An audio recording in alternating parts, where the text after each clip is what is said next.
সময়টি ছিল মুসলিম বিশ্বের জন্য এক স্বর্ণোজ্জ্বল অধ্যায়, যখন আল্লাহর প্রিয় অলিগণ পৃথিবীর বুকে বিচরণ করে মানব আত্মাকে আলোকিত করতেন। এমনই এক মহান ব্যক্তিত্ব খাজা মঈনুদ্দিন চিশতি রহমাতুল্লাহি আলাই। তিনি তার পীর ও মুর্শিদ খাজা ওসমান হারুনী রহমাতুল্লাহি আলাইয়ের কাছে বহু বছর কঠোর সাধনা ও সেবার পর আধ্যাত্মিকতার সর্বোচ্চ শিখরে আরোহণ করেন। তার সেবায় সন্তুষ্ট হয়ে পীর তাকে এমন মর্যাদা দান করেন যা খুব কম সংখ্যক আউলিয়ার ভাগ্যে জুটেছিল।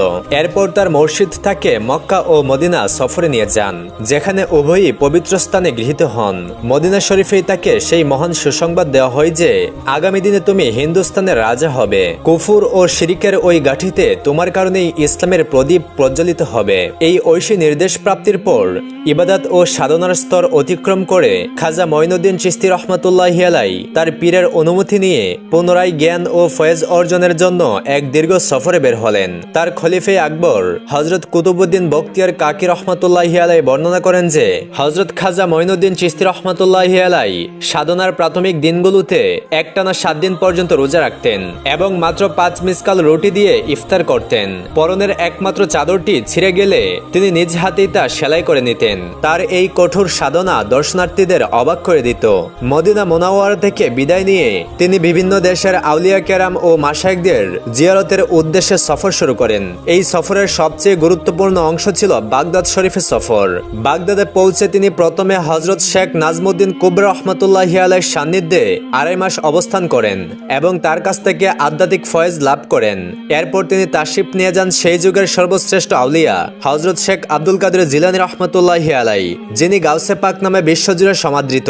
তার দরবারে হুজুর গাউসুল আজম রহমাতুল্লাহি আলাই হযরত খাজা মঈনুদ্দিন চিশতি রহমাতুল্লাহি আলাইকে অত্যন্ত সম্মান শ্রদ্ধার সাথে গ্রহণ করেন এবং তাকে পরম আন্তরিকতার সাথে নিজের মেহমান বানান।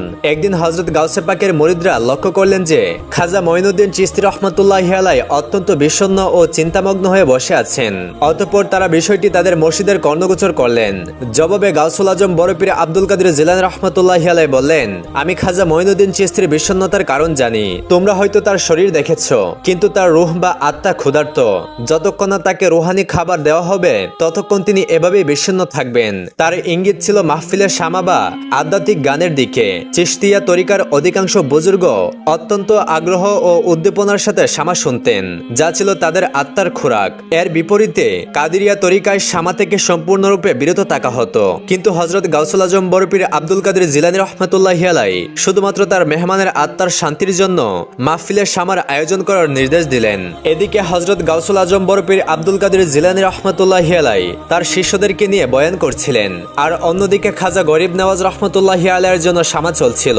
হঠাৎ বয়ান বন্ধ করে গাউস পাক নীরব হয়ে গেলেন। তিনি তার কাছে রাখা লাঠিটি তুলে নিয়ে এমন ভাবে মাটিতে গেঁথে দিলেন যেন কোনো কিছুকে মাটিতে গভীরভাবে পুঁতে দিচ্ছেন। সময় যত যাচ্ছিল তার চেহারা মোবারক লাল হতে লাগলো এবং তিনি ক্রমাগত লাঠির উপর চাপ বাড়াতে থাকলেন।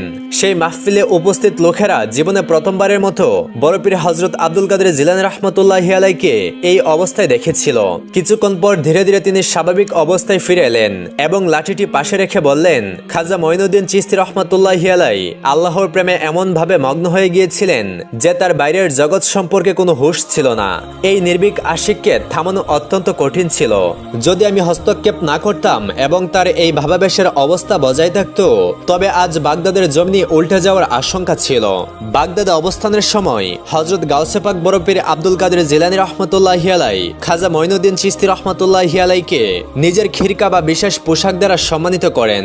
ঐতিহাসিকদের হিসেব মতে খাজা সাহেব আনুমানিক 553 হিজরিতে 17 বছর বয়সে সফর শুরু করেন এবং হযরত গাউসুল আজম রহমাতুল্লাহি আলাই 561 হিজরিতে ইন্তেকাল করেন। সেই হিসেবে গাউসে পাকের ইন্তেকালের সময় খাজা সাহেবের বয়স ছিল 25 বছর। এর থেকে প্রমাণিত হয় যে মাত্র 7 বছরের সংক্ষিপ্ত সময়েই তিনি সমস্ত জ্ঞানের দক্ষতা অর্জন করেছিলেন, যা ছিল হিন্দুস্তানের ভবিষ্যৎ সুলতানকে প্রস্তুত করার জন্য আল্লাহর এক বিশেষ কুদরত। বাগদাদের পর খাজা মঈনুদ্দিন চিশতি রহমাতুল্লাহি আলাই তাবরিজে যান এবং সেখানকার বিখ্যাত বুজুর্গ খাজা আবু সাইদ তাবরিজি রহমাতুল্লাহি আলাইহির সান্নিধ্য লাভ করেন। অতঃপর তিনি ইস্পাহানে তাশরিফ নিয়ে যান, যেখানে হযরত শেখ মাহমুদ ইস্পাহানী রহমাতুল্লাহি আলাই অবস্থান করছিলেন। সেই দিনগুলোতে তিনি এক তরুণ ছেলেকে দেখেন যে দরবেশদের প্রতি অত্যন্ত ভক্তি রাখত। ছেলেটি হযরত শেখ মাহমুদ ইস্পাহানী রহমাতুল্লাহি আলাইহির মুরিদ হওয়ার ইচ্ছা রাখত, কিন্তু হযরত খাজা মঈনুদ্দিন চিশতি রহমাতুল্লাহি রহমতুল্লাহি আলাইকে দেখার পর সে তার সিদ্ধান্ত পরিবর্তন করে ফেলে। যখন খাজা সাহেব ইস্পাহান থেকে বিদায় নিলেন তখন সেও তার সাথে সাথে চলতে লাগলো। একদিন খাজা সাহেব ছেলেটিকে জিজ্ঞাসা করলো, হে বৎস, তুমি কিসের সন্ধানে আমার পিছু নিয়েছ? ছেলেটি আরজ করলো, আমি আপনার সঙ্গ ছাড়া আর কিছুই চাই না। খাজা গরিব নওয়াজ রহমতুল্লাহি আলাই ছেলেটিকে পরীক্ষা করার জন্য বললেন, আমি তো নিজেই ফকিরদের খেদমতগার, আমি তোমাকে আর কি দিতে পারি? এই কথা শুনে সেই ছেলেটি ভক্তি সহকারে বলল, যাই হোক না কেন আমাকে আপনার খেদমত করার সুযোগ দিন, যার মনে যা আসে বলুক, আল্লাহ তো জানেন আমার শেখ আপনি। ছেলেটির এই অটল ভক্তি, ভালোবাসা ও নিজেকে সঁপে দেওয়ার মনোভাব দেখে খাজা মঈনুদ্দিন চিশতি রহমতুল্লাহি আলাইহির হৃদয় নরম হয়ে গেল। তিনি আর তাকে না করতে পারলেন না এবং তাকে নিজের রহমতের ছায়ায় আশ্রয় দিলেন। এই একটি মুহূর্ত ছিল হিন্দুস্তানের আধ্যাত্মিক ইতিহাসের এক সোনালী অধ্যায়ের সূচনা। পরবর্তীতে এই ছেলেই হিন্দুস্তানের আউলিয়াদের তাজদারে পরিণত হন এবং আজ সারা দুনিয়া তাকে হযরত খাজা কুতুবউদ্দিন বখতিয়ার কাকি রহমতুল্লাহি আলাইহি নামে চেনেন। এভাবেই যুগের শ্রেষ্ঠ আউলিয়ার ফয়েজ ও দোয়া নিয়ে এবং নিজের প্রধান খলিফাকে খুঁজে পেয়ে সুলতানুল হিন্দ তার চূড়ান্ত লক্ষ্যের দিকে যাত্রার জন্য সম্পূর্ণরূপে প্রস্তুত হলেন।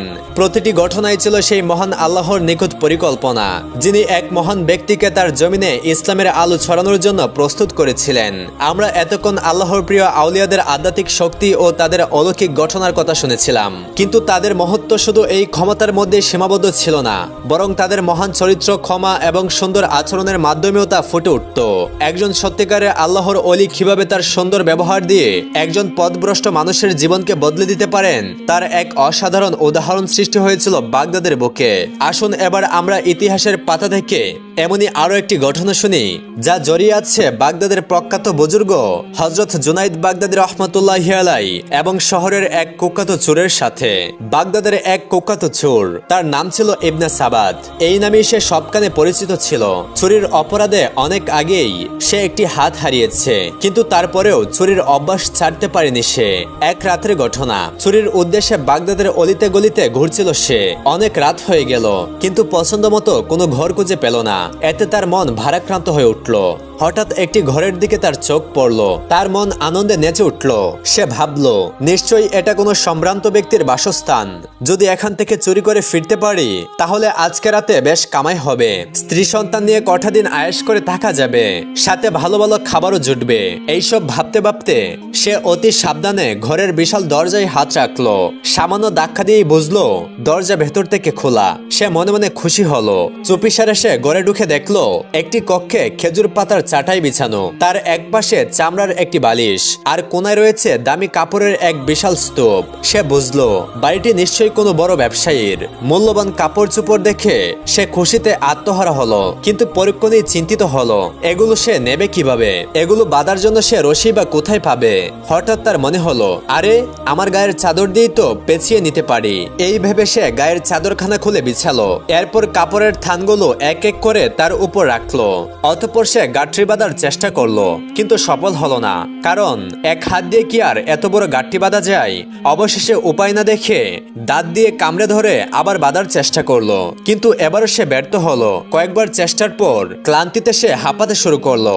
মনে মনে আফসোস করে বলল, হাই, এত মূল্যবান জিনিস পেয়েও নিতে পারছি না। আহা, যদি আমার আরেকটি হাত থাকতো। এইসব ভাবতে ভাবতেই হঠাৎ সে কারো পায়ের আওয়াজ শুনতে পেল। সে চমকে উঠল, সোজা হয়ে দাঁড়িয়ে দৌড় দেওয়ার চিন্তা করলো, কিন্তু ততক্ষণে একজন লোক বাতি হাতে তার সামনে এসে দাঁড়ালো। এতে সে খুব ঘাবড়ে গেল। লোকটি সাহস নিয়ে মুচকি হেসে বলল, হে বন্ধু, এই কাজ তো একা করার নয়, আমাকে সাথে নিলে সুবিধা হবে। এই কথা বলে সে বাতিটিও নিভিয়ে দিল। তারপর চোরকে লক্ষ্য করে বলল, ভাই, তুমি তো বেশ ক্লান্ত হয়ে পড়েছ, একটু বিশ্রাম নাও, আমি দেখি কোনো খাবার পাওয়া যায় কিনা। এই বাড়িতে আর কেউ নেই, সুতরাং ভয় পেও না। এই কথা বলে লোকটি চলে গেল। এবার ইবনে সাবাত ভাবতে লাগলো, লোকটি আবার এই বাড়ির মালিক নয় তো? সে আমার সাথে কোনো চালাকি করছে না তো? এমনও তো হতে পারে সে আমাকে বসিয়ে রেখে লোক ডাকতে গেছে, অথবা আমাকে মারার জন্য অস্ত্র খুঁজছে। আমার এখন এখান থেকে চলে যাওয়া উচিত। এই চিন্তা করে সে যেই না এগুতে যাবে, লোকটি এক পেয়ালা দুধ হাতে নিয়ে সেখানে এসে উপস্থিত হলো। পেয়ালাটি চোরের হাতে দিয়ে বলল, নাও ভাই, এই দুধটুকু পান করে নাও, এতে ক্লান্তি দূর হয়ে যাবে। লোকটির কথায় চোরের মনে কিছুটা স্বস্তি ফিরে এলো। সে এক চুমুকে সবটুকু দুধ শেষ করে ফেললো। তারপর সে ভাবতে লাগলো, লাগলো হয়তো সেও আমার মতোই একজন চোর। আমি মালপত্র গুছিয়ে ফেলেছি দেখে সে ভাগে বসানোর জন্য আদর যত্ন করছে। এই ভেবে সে লোকটিকে বলল, শোনো, মনে হচ্ছে তুমি আর আমি একই পথের প্রতীক, তবে আজ তোমার কোনো আশা পূর্ণ হবে না। মালের ভাগ বসানোর আশা করলে তা আশাই থেকে যাবে। অবশ্য ভবিষ্যতে আমার সাথে কাজ করলে যা পাবো তার অর্ধেক অর্ধেক ভাগ করে নেব। আজকে আমি আগে এসেছি এবং কাজও প্রায় শেষ করে ফেলেছি। লোকটি তার কথা শুনে বলল, ঠিক আছে ভাই, আগামীতে আমি আপনার সাথেই কাজ করব। আজ আপনি যা ভালো মনে করেন তাই হবে। এখন দ্রুত কাজ শেষ করা প্রয়োজন, নইলে ধরা পড়ার আশঙ্কা আছে। এই বলে লোকটি নিজেই দুটি বস্তা বাঁধলো, একটি ছোট একটি বড়। সে ছোট বস্তাটি চোরের মাথায় উঠিয়ে দিল আর নিজে বড় বস্তাটি মাথায় নিল। অতঃপর বাড়ি থেকে চুপিসারে বেরিয়ে তারা রওনা হলো। অপরিচিত লোকটি বোঝা বহনে অভ্যস্ত ছিল না, তাছাড়া তার বোঝাটিও ছিল অনেক বড়, ফলে বাধ্য হয়ে তাকে আস্তে আস্তে চলতে হচ্ছিল। লোকটির এই ধীরগতি ইবনে সাবাতের সহ্য হচ্ছিল না। সে কয়েকবার তাকে তাড়াতাড়ি হাঁটার জন্য ধমক দিল। ধমককে লোকটি একটু দ্রুত হাঁটার চেষ্টা করলো, কিন্তু সামান্য পরেই তার গতি আবার আগের মতো হয়ে গেল। এতে ইবনে সাবাত রেগে গেল। সে লোকটিকে জোরে একটি ধাক্কা মেরে বলল, লোভী কোথাকার, চুরি করতে এসেছিস অথচ বোঝা বইতে পারছিস না? নিতে না পারলে এত বড় বস্তা বেঁধেছিলে কেন? লোকটি এতটাই ক্লান্ত ছিল যে সে কোনো জবাব দিতে পারছিল না। চুপচাপ আরেকটু জোরে হাঁটার চেষ্টা করতে লাগলো। কিছুটা দূর যাওয়ার পর একটি পুল পড়লো। লোকটি ছিল ক্লান্ত ও দুর্বল। বিশাল বোঝা নিয়ে সে ভারসাম্য রাখতে পারলো না। বোঝাটি তার মাথা থেকে নিচে পড়ে গেল আর বোঝাকে বাঁচাতে গিয়ে সে নিজেই তার উপর আছে পড়লো। এতে ইবনে সাবাত রাগে লাল হয়ে তার গায়ে একটি প্রচন্ড লাথি বসিয়ে দিল। বলল, অপদার্থ কোথাকার, বহন করতে পারবি না তো এত বড় বোঝা বানিয়েছিস কেন? লোকটি বিনয়ের সাথে বলল, ভাই, আমি খুব ক্লান্ত, তাই নিজেকে নিয়ন্ত্রণ করতে পারিনি। এক কথা বলে অসহায়ের মতো অনেক কষ্টে পুনরায় বোঝাটি মাথায় উঠে এসে আবার চলতে শুরু করলো। অসম্ভব ক্লান্তিতে লোকটির দেহ কাঁপছিল, সোজা হয়ে হাঁটতে পারছিল না সে। তারপরেও ইবনে সাবাতের বকুনি ও মারের ভয়ে সে দাঁত কামড়িয়ে সামনে অগ্রসর হচ্ছিল। একসময় তারা শহর অতিক্রম করে এক বিশাল জঙ্গলে পৌঁছালো। ইবনে সাবাত ব্যঙ্গ করে বলল, থাম, আর যেতে হবে না। সারাটা পথ তুই আমাকে জ্বালিয়ে মেরেছিস। বয়সে বড় হবি, নইলে আজ তোর রক্ষা ছিল না। যা, তুই তোর পথ ধর, তোর আর এখানে কোনো কাজ নেই। লোকটি শীতে কাঁপছিল। ইবনে সাবাতের কথা শুনে সে এগিয়ে গিয়ে বিদায়ী মুসাফা করলো এবং অত্যন্ত বিনয়ের সাথে বলল, ভাই, আমার কাজে আপনার অনেক কষ্ট হয়েছে, দয়া করে আমাকে ক্ষমা করে দেবেন। এই বলে লোকটি নিজের গন্তব্যের দিকে যাত্রা শুরু করলো। ইবনে সাবাত ছিল লোভী। লোকটিকে কোনো ভাগ দিতে তার মন চাচ্ছিল না, কিন্তু তার এই আচরণে সে অবাক হলো। ভাবলো, এত আশ্চর্য রকমের চোর, সে এত কষ্ট করলো অথচ কিছু না নিয়েই চলে যাচ্ছে। সে আমার কাছে কিছুই চাইলো না। এইসব কথা ভাবতেই ইবনে সাবাতের বিবেক কিছুটা জাগ্রত হলো। সে লোকটিকে আবার ডাকলো, বলল, আরে, তুমি তোমার ভাগ নেবে না? লোকটি বলল, ভাই, আমার কোনো অংশের প্রয়োজন নেই। আপনি আমার মেহমান ছিলেন, আমি সাধ্যমতো আপনার সেবা করার চেষ্টা করেছি মাত্র, তবে আমি আপনার তেমন কোনো খেদমত করতে পারিনি। আশা করি এজন্য আপনি আমাকে ক্ষমার দৃষ্টিতে দেখবেন। এই কথা শুনে ইবনে সাবাত হতভম্ব হয়ে লোকটির মুখের দিকে তাকিয়ে রইল। তার মুখ থেকে কথা বের হলো না। কিছুক্ষণ চিন্তা করার পর সে বলল, তাহলে কি তুমি ওই বাড়ির মালিক? লোকটি বলল, জি ভাই, ওটা আমারই গরিবালয়। আপনার দাওয়াত রইল, সুযোগ পেলে বেড়াতে আসবেন। আমি যথাসাধ্য আপনার সেবা করার চেষ্টা করব। এই কথা বলে লোকটি সালাম দিয়ে চলে গেল। ইবনে সাবাত অপলক নয়নে তার যাওয়ার পথে তাকিয়ে রইল। তার কথা বলার শক্তি যেন হারিয়ে গেছে। চিন্তার সাগরে সে ডুবে গেল। হঠাৎ মনে মনে ভাবতে লাগলো, এ কেমন আশ্চর্য মানুষ, চোরের সাথে এমন উত্তম আচরণ। আমি তাকে গালমন্দ করলাম, ধাক্কা মারলাম, লাথিও মারলাম। এত কিছুর পরেও সে বলল, আমার ভুল হয়ে গেছে, আমায় ক্ষমা করে দিন। এত কোনো সাধারণ মানুষের আচরণ হতে পারে না। গভীর রাত থেকে সকাল পর্যন্ত সে একই অবস্থায় দাঁড়িয়ে রইল। এক অদ্ভুত অনুশোচনা তার ভেতরটাকে জ্বালিয়ে পুড়িয়ে দিচ্ছিল। তার মনের গহীনে এক বিপ্লব ঘটে গেল। সে চুরি করা মালামাল ওখানে ফেলে রাখলো। এরপর সেই বাড়ির দিকে রওনা দিল।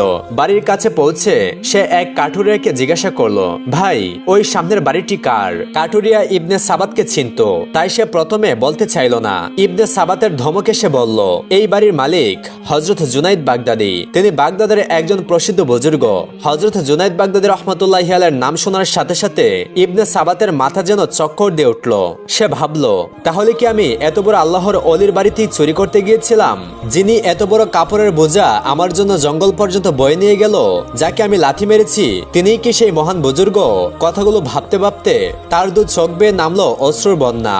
সে সোজা হযরত জুনায়েদ বাগদাদী রাহমাতুল্লাহি আলাইহির ঘরে প্রবেশ করলো। দেখলো সেই কাপড়ের বোঝা বহনকারী লোকটি কক্ষে বসা।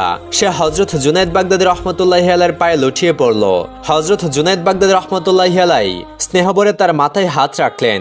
তিনি বললেন, ভাই, মানুষ তো কেবল মহান আল্লাহর দরবারেই মাথা নত করে, আল্লাহ ছাড়া আর কারোর সামনে মাথা নোয়ানো বৈধ নয়। এবার বলো তুমি কেন এসেছো?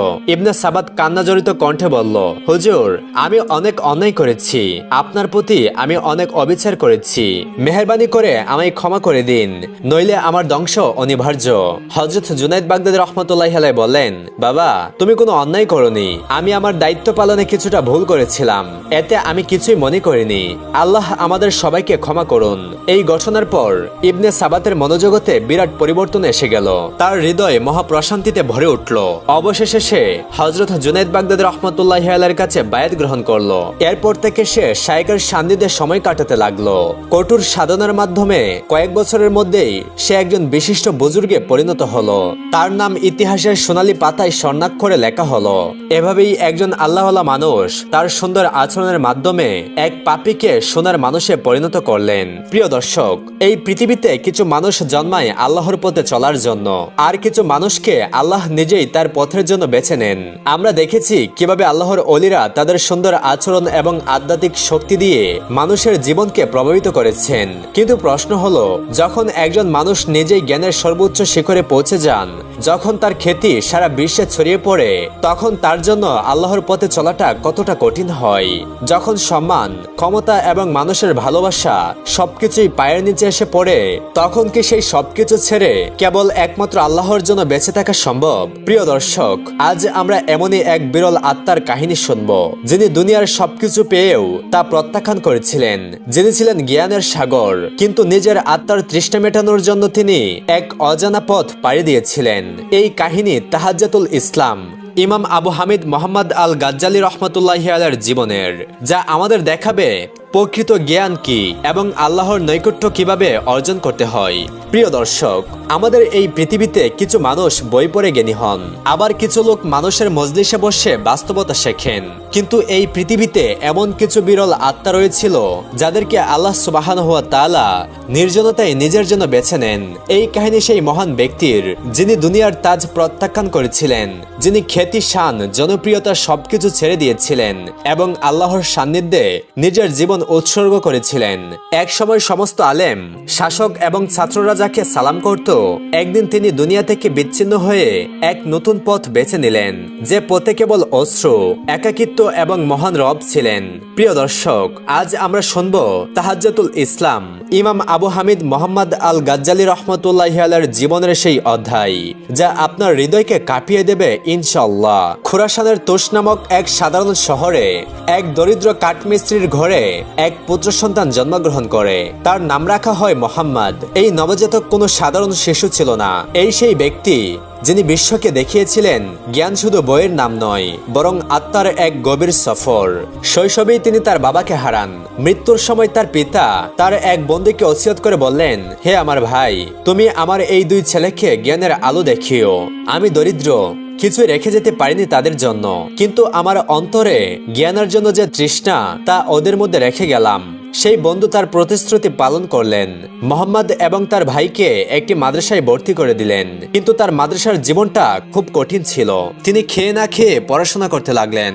তিনি একবেলা খেতে পারলে দুই বেলা খেতে পারতেন না। কখনো কখনো পেটে খাবারই জুটত না।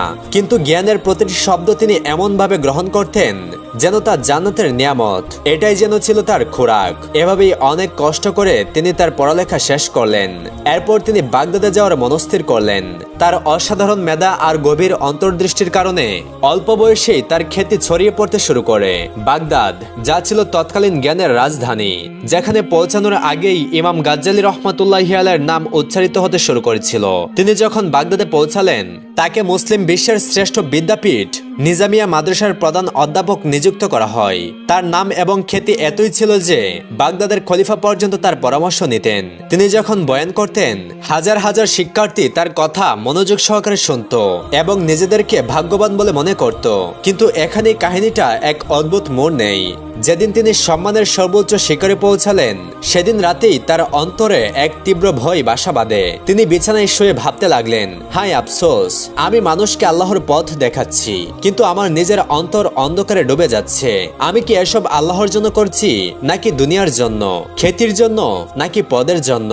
সেই রাতে আর ইমাম গাজ্জালী রহমতুল্লাহি আলাইহি ঘুমাতে পারলেন না। তার ভেতরে নফসের এক প্রচন্ড লড়াই শুরু হয়ে গেল।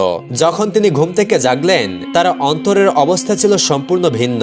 তিনি বই তুলে নিলেন, কিন্তু এবার তার উদ্দেশ্য ছিল ভিন্ন। জ্ঞান নয়, এবার তিনি সত্য জানতে চেয়েছিলেন, তত্ত্ব নয়। ইয়াকিন বা দৃঢ় বিশ্বাস অর্জন করতে চেয়েছিলেন। যে ইমাম নিজের যুক্তির ধারে প্রতিটি দলিল চূর্ণ করতেন, এখন তিনি নিজের প্রশ্নের কাছেই হার মানতে শুরু করেছিলেন।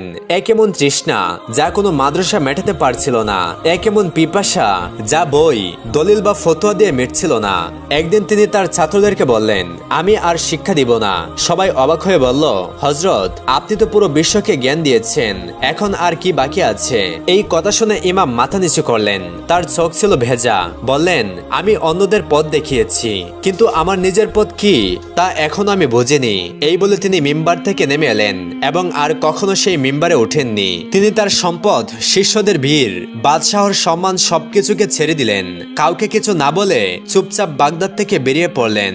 তার সাথে ছিল শুধুমাত্র 2 জোড়া কাপড়, একটি ছোট ঝুলি এবং চোখের অস্ত্র। হযরত ইমাম গাজ্জালী রহমতুল্লাহি আলাইহি এখন সেই পথে যাচ্ছিলেন, যা বাইরে থেকে একাকী মনে হলেও ভেতর থেকে ছিল আলোকিত। তিনি দীর্ঘ পথ হেঁটে দামেস্কে পৌঁছালেন এবং দামেস্কের বিখ্যাত জামে মসজিদের এক অন্ধকার সিঁড়ির কোণে বসে পড়লেন। সেখানে তিনি দিনরাত ইবাদত করতেন আর রাতে একাকী রবের সাথে কথা বলতেন। কেউ তাকে চিনতে পারত না। তিনি নিজেকে ভুলতে শুরু করেছিলেন আর আল্লাহ তাকে স্মরণ করছিলেন। দামেস্কের সেই মসজিদে একাকী এক রাতে তিনি আল্লাহর দরবারে সেজদায় পড়েছিলেন। তখন তার অন্তরে এক গভীর প্রশান্তি নেমে এলো। তিনি অনুভব করলেন যেন কেউ তাকে বলছে, হে আল্লাহর বান্দা, যতক্ষণ না তুমি আল্লাহর জন্য সবকিছু ছেড়ে দেবে তিনি ততক্ষণ পর্যন্ত তোমাকে নিজের করে নেবেন না। সেই ভোরে যখন তিনি চোখ খুললেন তার চোখে ছিল এক অন্যরকম আলো। তা শুধু জ্ঞানের নয়, বরং দৃঢ় বিশ্বাসের আলো। সেই বিশ্বাস যা বই থেকে নয়, অভিজ্ঞতা থেকে আসে। এবার লেখকের মতো নয়, প্রেমিকের মতো করে। তার কলম থেকে জন্ম নিল অমর গ্রন্থ ইহইয়া উলুমিদ্দিন। ওই সেই বই যা শুধু জ্ঞানকে নয়, অন্তরকেও আল্লাহর সামনে নত করে দেয়। তিনি লিখেছেন, যদি তোমার অন্তর আল্লাহর সাথে যুক্ত না থাকে তবে তোমার জ্ঞানও তোমার বিরুদ্ধে সাক্ষ্য দেবে। এরপর তিনি তাসাউফের পথে পা বাড়ালেন। বিখ্যাত সুফিদের সাথে দেখা করতে লাগলেন। হঠাৎ এক দরবেশের সাথে তার দেখা হলো। তিনি দরবেশকে বললেন, হে আল্লাহর বান্দা, আমাকে এমন কিছু বলুন যা আমার অন্তরকে খাঁটি প্রশান্তি দেবে। বৃদ্ধ দরবেশ হেসে বললেন, হে গাজ্জালী, তুমি সব জেনেছো, কিন্তু এখনো নিজেকে জানোনি। যতক্ষণ তোমার মধ্যে আমি নামক জিনিসটি অবশিষ্ট আছে ততক্ষণ তুমি তাকে পাবে না। দরবেশের এই বাক্যটি ইমাম গাজ্জালীর অন্তরে গেঁথে গেল। তিনি দরবেশের সাথে থাকার ইচ্ছা প্রকাশ করলেন। তখন বৃদ্ধ দরবেশ তাকে অনুমতি দিলেন। তিনি এখন মাদ্রাসার পরবর্তীতে কানকাহে সময় কাটাতেন। তার ভাষায় এখন প্রজ্ঞার সাথে কোমলতাও ছিল, এক অদ্ভুত নম্রতা যা শ্রোতার হৃদয়ে গেঁথে যেত। শ্রোতারা মুগ্ধ হয়ে তার বক্তব্য শুনত। একদিন এক যুবক তার কাছে এসে বলল, হযরত, আমি অনেক পড়ি, কিন্তু আমার মন শান্ত না, বা আমার মন শান্ত হয় না। ইমাম হাসলেন এবং বললেন, বেটা, জ্ঞানকে বই থেকে হৃদয়ে নিয়ে আসার নামই হলো মারিফত। আর হৃদয় ততক্ষণ খুলবে না যতক্ষণ না চোখ কাঁদে। ইমাম গাজ্জালী তখন আল্লাহর বিশেষ প্রিয় বান্দা হয়ে গিয়েছিলেন। যে আলেম এক সময় দলিল দিয়ে কথা বলতেন, এখন তিনি অন্তরের অবস্থা দিয়ে মানুষের উপর প্রভাব ফেলতেন। বয়সের শেষ পর্যায়ে তার অন্তর আত্মসম্পূর্ণ ও সন্তুষ্টিতে ভরে গিয়েছিল। একদিন তার প্রিয়জনেরা দেখলো ইমাম সাহেব নিজের কাফন নিজের হাতে সেলাই করছেন। তারা বলল, হুজুর, আপনি এটা কি করছেন? তিনি বললেন, এখনই সেই সফরের সময় এসেছে যা সবচেয়ে সুন্দর, আর আমি চাই এই সফরের প্রস্তুতিও আমার নিজের হাতেই হোক। তো প্রিয় দর্শক, এই ছিল সেই ব্যক্তিরা যাদেরকে মহান আল্লাহ সুবহানাহু ওয়া তাআলা অলৌকিক ক্ষমতার মাধ্যমে অলৌকিকত্ব দান করেছিলেন। প্রিয় দর্শক, এই ছিল সেই ব্যক্তির কাহিনী যিনি সবকিছু পেয়েও আল্লাহকে না পাওয়ায় সবকিছু ছেড়ে দিয়েছিলেন, যিনি মানুষকে শোনানো ছেড়ে নিজের অন্তরের আর্তনাদ শুনতে শুরু করেছিলেন। গাজ্জালি তাসাউফের সেই পথ অবলম্বন করেছিলেন যেখানে শব্দ কম এবং দীর্ঘশ্বাস বেশি, যেখানে উত্তর পাওয়া যায় না, কেবল প্রশ্ন মুছে যায়। আজ যদি আপনার অন্তর ভেঙে গিয়ে থাকে, যদি মনে হয় নামাজ আছে কিন্তু প্রশান্তি নেই, জ্ঞান আছে কিন্তু প্রভাব নেই, খোঁজ আছে কিন্তু গন্তব্য নেই, তবে এক মুহূর্তের জন্য থেমে যান। রবকে বলুন, হে আল্লাহ, আমাকেও গাজ্জালির মতো তোমার পথে ফিরে আসার তৌফিক দাও, আমাকে আমার নিজের পথ দেখিয়ে দাও। প্রিয় দর্শক শ্রোতা, যদি এই হৃদয়স্পর্শী কাহিনীটি আপনার হৃদয় পর্যন্ত পৌঁছে থাকে, তবে ভিডিওটি লাইক দিয়ে কমেন্টে আপনার মতামত জানান এবং পরবর্তীতে এমন আরো ভিডিও পেতে আমাদের চ্যানেলটি সাবস্ক্রাইব করুন।